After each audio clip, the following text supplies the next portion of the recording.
നമ്മൾ കുറച്ച് നാളായില്ലേ ഇങ്ങനെ ഇരുന്ന് സംസാരിച്ചിട്ട്. ഇന്ന് ഇങ്ങനെ ഒരു ടോക്ക് ചെയ്യാനുള്ള കാരണം എനിക്കിന്ന് വന്ന ഒരു വാട്സാപ്പ് മെസ്സേജാണ്. ആ മെസ്സേജ് ഞാനൊന്ന് വായിക്കാം. ടീച്ചറെ, എൻ്റെ വീടിൻ്റെ അടുത്തുള്ള ഒരാൾക്കാരാണ്, പേര് ഞാൻ പറയുന്നില്ല. വളരെ സ്നേഹത്തിൽ കഴിഞ്ഞിരുന്നതാണ്.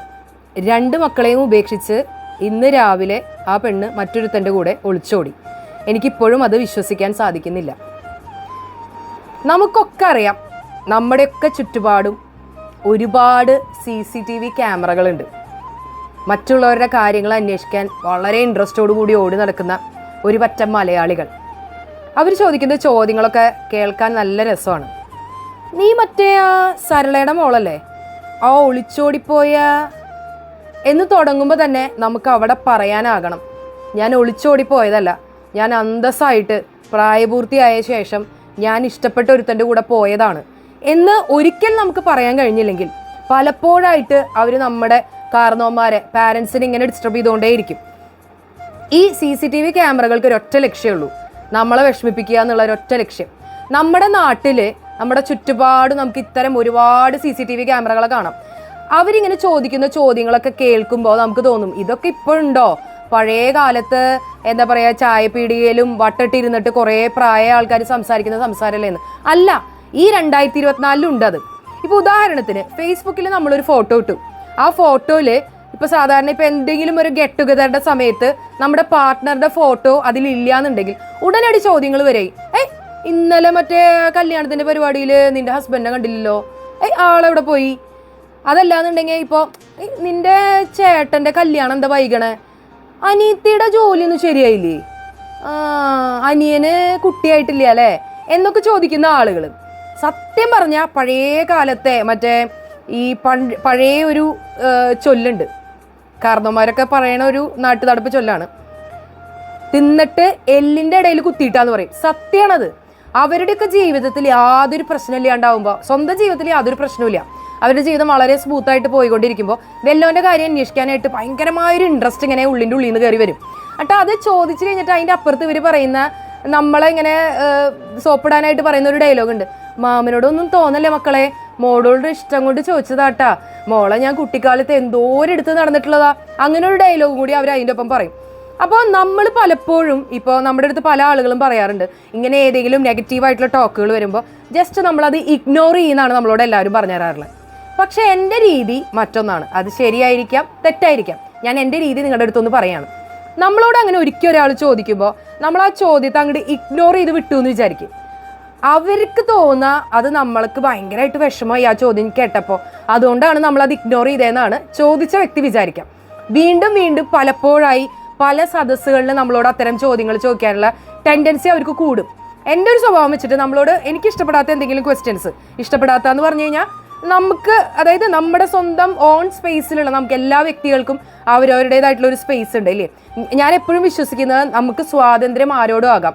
ആ സ്വാതന്ത്ര്യം എന്ന് പറയുന്നത് മറ്റൊരു വ്യക്തിയുടെ മൂക്കിൻ്റെ തുമ്പത്ത് വരെയാണ് നമ്മുടെ സ്വാതന്ത്ര്യം. കൈ വീശാനുള്ള സ്വാതന്ത്ര്യം എന്ന് പറഞ്ഞാൽ മറുഭാഗത്ത് നിൽക്കുന്ന വ്യക്തിയുടെ മൂക്കിൻ്റെ തുമ്പത്ത് വരെയാണ്. അതിൻ്റെ അപ്പുറത്തോട്ട് നമുക്കൊരാളുടെ അടുത്ത് സ്വാതന്ത്ര്യം ഇല്ല, അത് ആര് തന്നെയായാലും. അപ്പോൾ അങ്ങനെ നമ്മുടെ സ്വാതന്ത്ര്യത്തിലേക്ക് കൈകടത്തി അൺനെസസറി ആയിട്ട് ചോദ്യങ്ങൾ ചോദിക്കുന്ന ആളുകളെ അപ്പം തന്നെ പബ്ലിക്കിലേക്ക് കൊണ്ടുവിടുക എന്നുള്ളതാണ് എൻ്റെ ഒരു രീതി. അതായത് ഇതിപ്പോൾ വാട്സാപ്പിലാണ് അവർ മെസ്സേജ് അയച്ചെങ്കിൽ അതിൻ്റെ സ്ക്രീൻഷോട്ട് എടുത്തിട്ട് ആർക്കൊക്കെയാണോ അയക്കാൻ പറ്റുക അവർക്കൊക്കെ അയക്കാം. അവർ ഓഡിയോ ആണ് ഇട്ടതെങ്കിൽ ആ ഓഡിയോ മാക്സിമം ഗ്രൂപ്പുകളിലേക്ക് ഷെയർ ചെയ്യാം. ഇനിയിപ്പോൾ ഫേസ് ടു ഫേസ് ആണ് അവർ സംസാരിച്ചെങ്കിൽ അപ്പം തന്നെ അതിനുള്ള മറുപടി കൊടുക്കുക. പിന്നീട് ഒരിക്കൽ ആ ക്വസ്റ്റ്യൻ ചോദിക്കാനായിട്ട് അവരുടെ ശബ്ദം ഉയരരുത് എന്നുള്ളതാണ്. അപ്പോൾ നമുക്ക് നമ്മുടെയൊക്കെ നാട്ടിൽ എല്ലാവരും ബുദ്ധിമുട്ടുന്ന ഏറ്റവും വലിയ ബുദ്ധിമുട്ട് എന്താണെന്ന് പറയും, പലപ്പോഴും പല വീടുകളിലും ഭാര്യയും ഭർത്താവായിട്ട് ഒത്തുചേരാൻ പറ്റാത്ത പല വീടുകളും ഉണ്ട്. അപ്പോൾ ഇവർക്കൊക്കെ തിരിച്ച് സ്വന്തം വീടുകളിലേക്ക് മടങ്ങി വരണമെന്ന് പല സ്ത്രീകൾക്കും ആഗ്രഹമുണ്ട്. പക്ഷെ അവർ ആഗ്രഹിച്ചിട്ട് ഇങ്ങോട്ട് മടങ്ങി വന്ന് ഒരു 4 ദിവസം കല്യാണം കഴിപ്പിച്ചു വിട്ട പെൺകുട്ടി ഒരു 4 ദിവസം സ്വന്തം വീട്ടിൽ വന്ന് നിന്ന് കഴിഞ്ഞ് 5ാമത്തെ ദിവസം ആകുമ്പോഴേക്കും അപ്പുറത്തെ ഇപ്പുറത്തെ ആളുകൾ ചോദിച്ചു തുടങ്ങും, കുറച്ചധികം ദിവസമായാലോ ആ കുട്ടിയോട് വന്ന് നിൽക്കണു, കെട്ടിച്ചു വിട്ടതല്ലേ, എന്താ വല്ല പ്രശ്നമുണ്ടോ എന്നുള്ള രീതിയിൽ ചോദിക്കുമ്പോൾ ഒരു പക്ഷേ ഇന്നത്തെ ന്യൂജൻ ആളുകൾക്ക് ചിലപ്പോൾ റിപ്ലൈ പറയാൻ സാധിക്കുന്നുണ്ടായിരിക്കും. പക്ഷെ നമ്മുടെ അപ്പൻ അമ്മ അങ്ങനെയുള്ള ആളുകളുണ്ടല്ലോ, അവർക്കൊക്കെ ചിലപ്പോൾ അതൊരു ഭയങ്കര നാണക്കേട്, തലയിൽ മുണ്ടിട്ട് നടക്കേണ്ട അവസ്ഥയായിട്ടാണ് അവർക്ക് ഫീൽ ചെയ്യണം. അപ്പോൾ അതുകൊണ്ടാണ് അവർ പറയണേ, അയ്യോ എന്ത് പ്രശ്നം ഉണ്ടെങ്കിലും നീ അവിടുന്ന് ഇറങ്ങി വരരുത് കേട്ടോ, ആ വീട്ടിൽ എന്നെ കടിച്ചു പിടിച്ച് നിന്നോളോ എന്ന് പറയുന്നത് ഈ ചുറ്റുപാടുള്ള ഇത്തരം CCTV ക്യാമറകളുടെ ചോദ്യങ്ങൾ സഹിക്കാൻ പറ്റാഞ്ഞിട്ടാണ്. അപ്പോൾ പലപ്പോഴും നമുക്ക് തോന്നും അവരുടെ ചെലവിലാണോ നമ്മൾ ജീവിക്കുന്നതെന്ന് നമുക്ക് തോന്നും. അത്തരത്തിലുള്ള ക്വസ്റ്റ്യൻസ് ആണ് അത്തരം ആളുകളുടെ ഭാഗത്തുനിന്ന് വരിക. അതായത് എന്തിനാണ് ഇവർ ഇത്രമാത്രം ആങ്ഷ്യസ് ആവണമെന്ന് എനിക്കറിയില്ല. വല്ലവൻ്റെ ജോലിയെക്കുറിച്ച്, മറ്റൊരാളുടെ കല്യാണം കഴിയാത്തതിനെ കുറിച്ച്, വല്ലൊരു ഒളിച്ചോടിപ്പോയതിനെ കുറിച്ച്, അതല്ലെങ്കിൽ അവർ ഡൈവേഴ്സ് ആയതിനെ കുറിച്ചൊക്കെ അവർ വെറി ചെയ്യണം കണ്ടു കഴിഞ്ഞിട്ടുണ്ടെങ്കിൽ നമുക്ക് വല്ലാത്തൊരു എന്താ പറയുക, അവരോട് ഭയങ്കരമായൊരു സഹതാപം തോന്നും. സ്വന്തം വീട്ടിൽ എന്ത് കഞ്ഞിയും കറി വെച്ചോന്ന് പോലും അവർ അന്വേഷിച്ചിട്ടുണ്ടാവില്ല. പക്ഷെ വേറൊരുത്തൻ്റെ കുടുംബത്തെ കാര്യം അന്വേഷിക്കാൻ ഭയങ്കര ഇൻട്രസ്റ്റ് ആയിരിക്കും.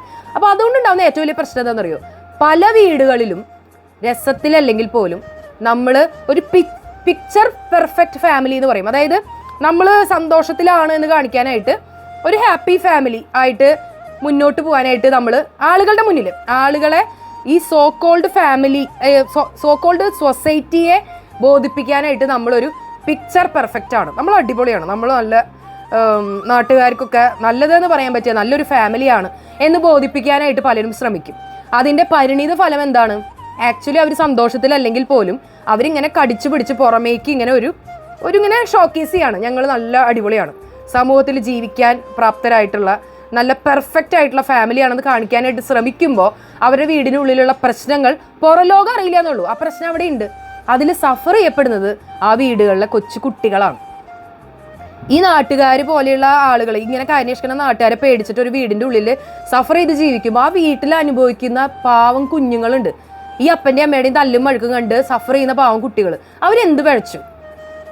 നാളെ മേലാൽ ഇവർ വളർത്തിയെടുത്ത് കൊണ്ടുവരുന്നത് ഒന്നിനും പറ്റാത്ത ഒരു തലമുറേനെയാണ് എടുത്ത് കൊണ്ടുവരുന്നത്. ഞാനൊക്കെ വിശ്വസിക്കുന്ന ഒരു കാര്യം, അപ്പനും അമ്മയും തമ്മിലുള്ള സ്നേഹം കുട്ടികളുടെ മുന്നിൽ പ്രകടിപ്പിക്കണം എന്നാണ്. ഒരു ആൺകുട്ടി കണ്ടു വളരേണ്ടത് എന്താണ്? ഒരു ആൺകുട്ടി കണ്ടു വളരേണ്ടത് അവൻ്റെ അപ്പൻ അവൻ്റെ അമ്മയ്ക്ക് കൊടുക്കുന്ന ബഹുമാനമാണ് ആ വീട്ടിലെ ആൺകുട്ടി കണ്ടു വളരേണ്ടത്. അത് തന്നെയാണ് അവൻ നാളെ വലുതാവുമ്പോഴും അവൻ്റെ ഭാര്യയ്ക്കും കൊടുക്കുള്ളൂ. ഒരു പെൺകുട്ടി കണ്ടു വളരേണ്ടത് തിരിച്ചും അമ്മ അപ്പനെ ബഹുമാനിക്കുന്നതും അങ്ങനെയുള്ള കാര്യങ്ങളാണ്. ആ വീട്ടിലുള്ള കാര്യങ്ങളെല്ലാം ഷെയർ ചെയ്യുന്നത്, കെയർ ചെയ്യുന്നത്, സ്നേഹിക്കുന്നത്. ഞാൻ പറയുകയാണെങ്കിൽ അപ്പനും അമ്മയ്ക്കും മക്കളുടെ മുന്നിൽ ആ സ്നേഹം പ്രകടിപ്പിക്കാനായിട്ട് പറ്റണം. സ്നേഹം പ്രകടിപ്പിക്കുന്നതാണ് കുട്ടികൾ കണ്ടു വളരേണ്ടത്, അല്ലാണ്ട് നിങ്ങളുടെ തല്ലും വഴുക്കുമല്ല. നാട്ടുകാരെ പേടിച്ചിട്ട് നിങ്ങൾ ഇപ്പോഴും ഒരു വീടിൻ്റെ ഉള്ളിൽ ജീവിക്കുകയാണെന്നുണ്ടെങ്കിൽ ഒരു കാര്യം ആലോചിച്ചോ പ്രിയ സുഹൃത്തുക്കളെ, നിങ്ങൾ നശിപ്പിക്കുന്നത്, നിങ്ങളുടെ വിലയും നിലയും ഉയർത്താൻ വേണ്ടി നിങ്ങൾ നശിപ്പിക്കുന്നത് നിങ്ങളുടെ കുഞ്ഞു മക്കളുടെ ഭാവിയാണ്. ഭാവിയിൽ നിങ്ങൾ ഒരിക്കലും നിങ്ങൾക്ക് തിരിച്ചു പിടിക്കാൻ പറ്റാത്ത രീതിയിൽ നിങ്ങളുടെ മക്കൾ ഒരു എന്താ പറയുക, ഒന്നിനും പറ്റാത്ത രീതിയിൽ അവരുടെ മനസ്സിൻ്റെ ഉള്ളിൽ വളർന്നു വരുന്ന കുറേ ഇൻസെക്യൂരിറ്റീസ് ഉണ്ട്. ആ ഇൻസെക്യൂരിറ്റീസോടുകൂടി അവർ വളരും. അവർ ഭാവിയിൽ വളർന്നു വരുമ്പോൾ അവരുടെ ജീവിതം ഇതിലും വലിയ ഫെയിലിയർ ആവും. അതുകൊണ്ട് നിങ്ങൾക്ക് ഒന്നിച്ച് ജീവിക്കാനായിട്ട് കഴിയുന്നില്ലെങ്കിൽ നിങ്ങൾ സെപ്പറേറ്റഡ് ആയിട്ട് രണ്ട് ലോകം, അതായത് അപ്പൻ്റേതായിട്ടുള്ള ലോകം, അമ്മയുടേതായിട്ടുള്ള ലോകം കുട്ടികളുടെ മുന്നിൽ, അതായത് കുട്ടികളുടെ മുന്നിൽ ഒരു വീടിൻ്റെ ഉള്ളിൽ ജീവിക്കുന്നതിലല്ല കാര്യം, നല്ല രീതിയിൽ ജീവിക്കുക എന്നുള്ളതാണ്. അപ്പോൾ ഇത്തരം CCTV ക്യാമറകളായിട്ടുള്ള ആളുകളുടെ അടുത്ത് അവരെ ഇഗ്നോർ ചെയ്യല്ല വേണ്ടത്. ഞാൻ വീണ്ടും പറയുന്നു, ഞാൻ പറയുന്നത് ശരിയായിരിക്കാം തെറ്റായിരിക്കാം, എന്നെ ശരികളാണ് ഞാൻ പറയുന്നത്. CCTV ക്യാമറകളായിട്ടുള്ള ആളുകളെ ഇങ്ങോട്ട് വിളിച്ചിട്ട് അവർക്ക് കൃത്യമായ മറുപടി, വ്യക്തമായ മറുപടി കൊടുക്കുക. എന്നിട്ട് അവരോട് പറയാം, നാളെ മേലാൽ ഈ ചോദ്യം എന്നോട് ചോദിക്കരുത്. ദിസ് ഇസ് മൈ ലൈഫ്, ഇത് എൻ്റെ റൂൾസാണ്, എൻ്റെ ഡിസിഷനാണ്, ഇവിടെ നിങ്ങൾക്ക് കൈകടത്തേണ്ട യാതൊരു കാര്യമില്ല എന്ന് നിങ്ങൾ തുടക്കത്തിലേ അവരെ വോൺ ചെയ്യുകയാണെങ്കിൽ നാളെ മേലാൽ അവർ ആ ചോദ്യം നിങ്ങളോട് ചോദിക്കില്ല. ഈ സമൂഹത്തിൽ ജീവിക്കാനായിട്ടും മറ്റൊരാളെ ദ്രോഹിക്കാതെ, എടുത്തു പറയുന്നു, മറ്റൊരാളെ ദ്രോഹിക്കാതെ ജീവിക്കാനായിട്ട് എല്ലാവർക്കും സ്വാതന്ത്ര്യമുണ്ട്. അത് അന്വേഷിക്കാനായിട്ട് വരുന്ന CCTV ക്യാമറകളുടെ അടുത്ത് നല്ല ഒന്നാന്തരം മറുപടി പറഞ്ഞു കൊടുക്കണം. അതിലത് ഇഗ്നോർ ചെയ്യല്ല വേണ്ടത്. ഇഗ്നോർ ചെയ്യുമ്പോൾ അവർക്കത് വീണ്ടും വീണ്ടും ചോദിക്കാനായിട്ടുള്ള ടെൻഡൻസി വരും. ഇതുപോലെ നിങ്ങളുടെ അടുത്ത് ആരെങ്കിലുമൊക്കെ ചില നല്ല നല്ല ചോദ്യങ്ങൾ ചോദിച്ചിട്ടുണ്ടെങ്കിൽ ആ ചോദ്യങ്ങൾ താഴെ കമൻറ്റ് ചെയ്യാൻ മറക്കരുത്. അവർക്ക് നിങ്ങൾ കൊടുത്ത മറുപടി എന്താണെന്ന് പറയാനായിട്ട് എനിക്ക് ഭയങ്കരമായ ആഗ്രഹമുണ്ട്. അപ്പോൾ തുടർന്നുള്ള ദിവസങ്ങളിലും ഇതുപോലെ നമുക്ക് നല്ല അടിപൊളിയായിട്ട് ചെറിയ കാര്യങ്ങളും വലിയ വർത്താനമൊക്കെ ആയിട്ട് കുറച്ച് ലെങ്തി ആയിട്ടുള്ള വീഡിയോ ആയിട്ട് മുന്നോട്ട് പോകാമെന്ന് വിചാരിക്കുന്നു. അപ്പോൾ ഇതുവരെ തന്നുകൊണ്ടിരിക്കുന്ന എല്ലാ സപ്പോർട്ടിനും ഒത്തിരി സന്തോഷം, ഒത്തിരി സ്നേഹം.